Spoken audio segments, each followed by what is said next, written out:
आदरणीय व्यासपीठावरील मान्यवर आणि माझ्या सर्वच विद्यार्थी मित्र मैत्रिणींनो, दिनांक 7 ऑक्टोबर 2017 चक्क विद्येचे माहेर घर असणारे पुणे, 4-5 जणांच्या जमावाने कुत्र्यांच्या अंगावरती रॉकेल वतले व कुत्र्यांना भर रस्त्यामध्ये पेटवून दिले व 16 कुत्र्यांच्या अन्नामध्ये विष घालून कुत्र्यांना मारण्यात आले। ही घटना झाली फक्त कुत्र्यांच्या बाबत। त्याच्याच आधील महिन्यामध्ये नांदेड येथे पाठीवरती पाय देऊन आलेल्या भासक्या भावाने बहिणीच्या पोटामध्ये भर रस्त्यामध्ये चाकू खुपसला आणि तिथे तोबा गर्दी जमा झाली, पण एकाही जणाचे हात त्या माती फिरू भावाला थांबवूच शकले नाही। अहो, थांबवणार तरी कसं? ते सगळे जण व्यस्त होते मोबाईल काढून शूटिंग करण्यामध्ये। अशीच घटना क्रमांक 3, रस्त्याच्या बाजूच्या झुडपामध्ये एका मुला व मुलीवरती खुनी हल्ला झाला।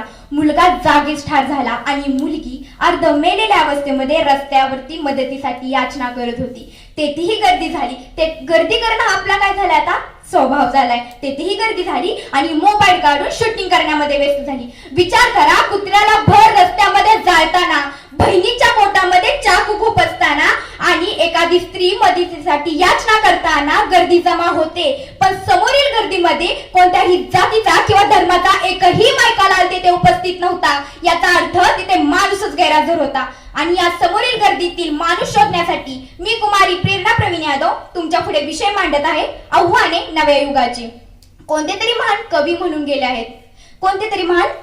गेले आहेत, बंदूक रक्षणाची भक्षेल आम्हा, झोपेल भयमुक्त अशी एकही रात्र नाही। माझाच देश आता माझ्यात राहत नाही, गर्दीत माणसांच्या माणूस जात नाही, गर्दीत माणसांच्या माणूस जात नाही। मित्रांनो, विचार करा, कीटक, मुंग्या, झाडे, झुडपे, पशु पक्षी या सर्वांच्या पसाऱ्यापासून वेगळा असा सतर्क बुद्धीचा 2 हात आणि 2 पाय असलेली एक जमात म्हणजे कोण? तुम्ही आहात ना, माणूसच।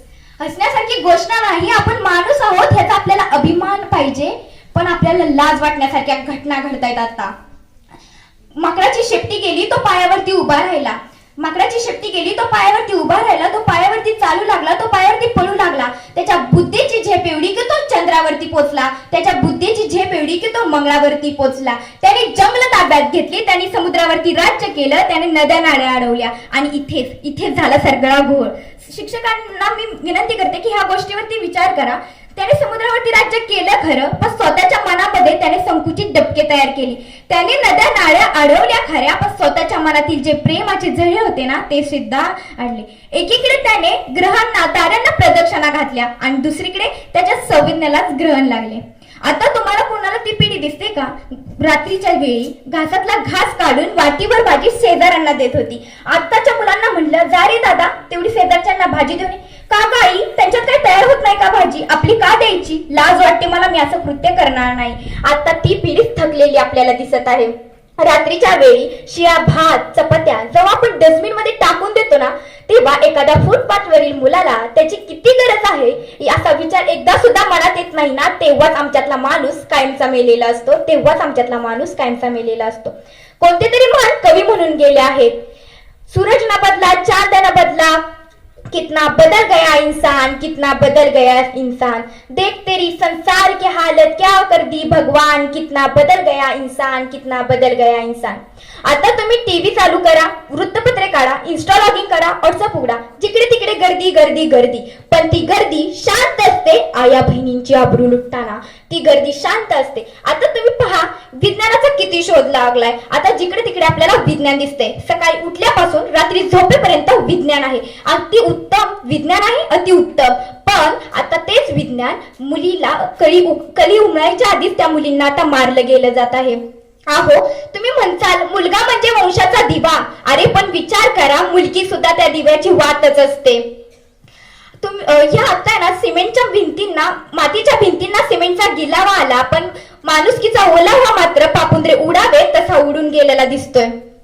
तुम्ही म्हणताल, अगं इतकं सांगतेस खरं, पण आता माणुसकी आहे कशात?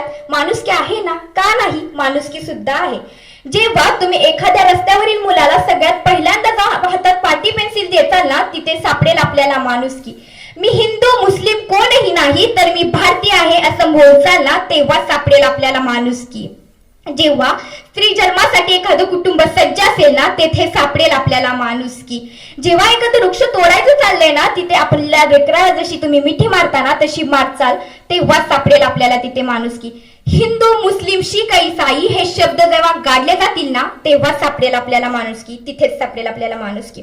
माझं असं म्हणणं आहे की आपण जो हाव करतो तो बरोबर आहे. हाव करणे माणसाची एक महत्वाची अशी एक गोष्ट आहे. पण हाव कसा करावा? जंगलाचा राजा कोण आहे बाळांनो? जंगलाचा राजा सिंह. जंगलाचा राजा सिंह जेव्हा त्याचं पोट भरताना तेव्हा ती उरलेली शिकार काय आपल्यासारखं घरी घेऊन नाही जात, तो बाकीच्या प्राण्यांसाठी ठेवतो. पण आपण आपलं पोट भरतो, घरच्यांचं पोट भरतो आणि ते डब्यात ठेवतो. बुरशी लागली तरी फरक पडत नाही. त्यासाठीच आहे ना, हाव करा, पण कुठपर्यंत? एका मर्यादेपर्यंत. माणूस हा माणसात आला पाहिजे. तुमच्यात इतरांच्यातला सोडा, स्वतःच्यातला एक माणूस जिवंत आहे का हे एकदा आता नक्कीच निरीक्षण करा.